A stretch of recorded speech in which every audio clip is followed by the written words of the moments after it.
Hey y'all, this is TCA Gaming, and this video is going to be pretty short. I was not expecting to do a video today, but I found myself with about 30 minutes extra time. And the reason I wasn't expecting to be able to do this video today was because I'm actually flying out to Texas. I'm going to be at Leonhardt's pop-up shop, and I'm going to be there for the entire weekend, so this will probably be the only video that you get for the rest of the week. Well, who knows, maybe I'll upload something from there, but for this video, I have two booster packs to open up. And one of them is Jimmy. He's back. This will be pack number 6, I think. So far, no hollows has he pulled from ones that he's bought. And every time he's bought one single unweighed pack. So I'm hoping the best for him. I'm also hoping the best for anyone who buys from me. Brandon P, we're going to do yours first, and then we'll do Jimmy's last. Also, before I jump into this, I want to give you guys a quick kind of preview. We'll be updating you guys with another PSA video very soon. I was given a call, and we do have a resolution. I'm going to do it when the resolution has finally come through, but I will say this, you know, they have changed some of the stuff that they were wanting to do, but I will go over that more in depth, you know, once we get to the final part of it. And hopefully, you know, we can put it behind us a little bit. But I realize there's a lot of bad stuff coming out right now about different companies, what's going on. I hope you guys do stay optimistic about the majority of the hobby, because it's still a lot of fun. And I look forward to 2022. I think we've got a lot of good stuff in store. But we're going to jump into this first. Like I said, this pack is for Brandon P. I got many requests for a follow-up with Jason and... oh man, I can't remember her name now. Abby, I think it was Abby. So, like I said, I think that was a joke. I hope it was. That's pretty harsh to break up with somebody over a pack that you're both watching. But anyways, hopefully they can laugh about it one day.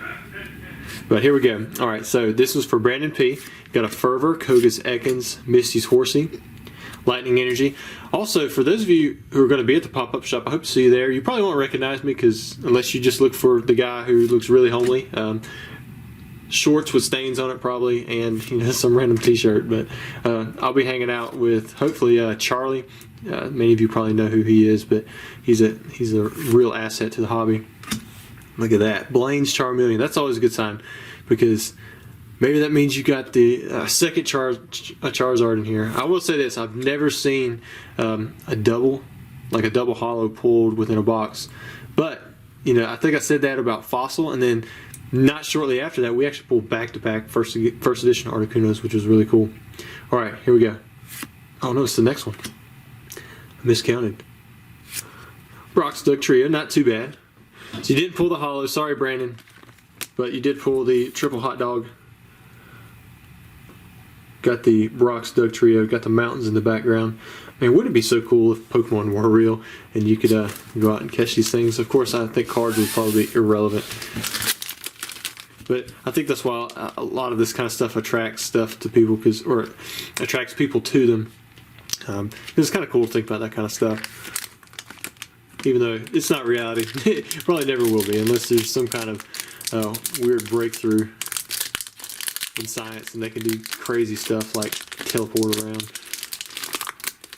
which I've heard that, you know, they can do that. They can put like little, like really small amounts of matter on a beam of light, but even still, that's not really teleportation.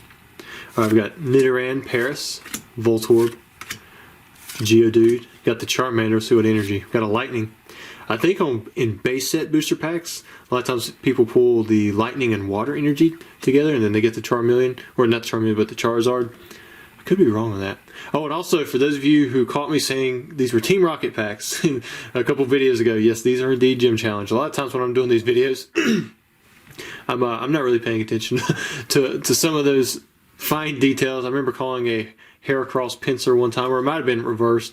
And so if I ever put in a mistake like that, feel free to call me out in the comments, because eventually I'll read it and I'm like, dang, I got to be more on my toes. All right, Fuchsia City Gem. There's the Brock's Vulpix. That one's nice. This is the version that got the gold W, the wizard stamp,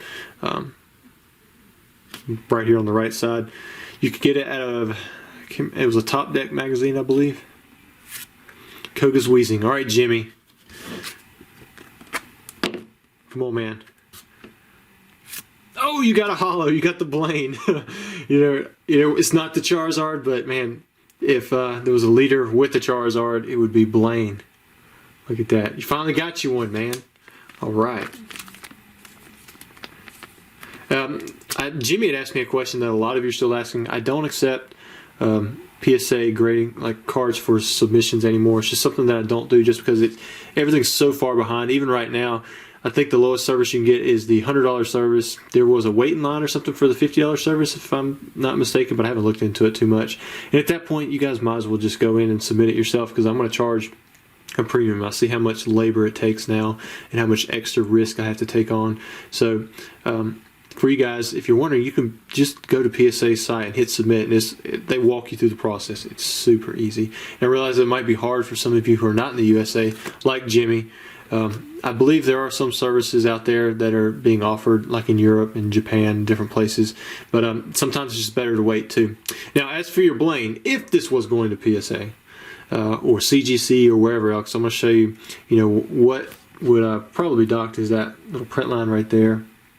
Print lines used to be as big of a thing with old Pokemon cards, but some of that I think is due to the fact that basically everything in Pokemon in the very beginning, I mean, it wasn't very expensive, and so they were all going through in that lower tier level, getting pushed through a lot faster. And now, a lot of these cards are the submission cost is a lot more, the declared value is a lot more, and so they're being more careful with that kind of stuff. All right. Now the back side, those two corners look pretty good. Maybe a little white dot would be picked up there on that top right side, but honestly it looks like kind of like the edge. And then on the bottom, not too bad. Maybe those two little white dots.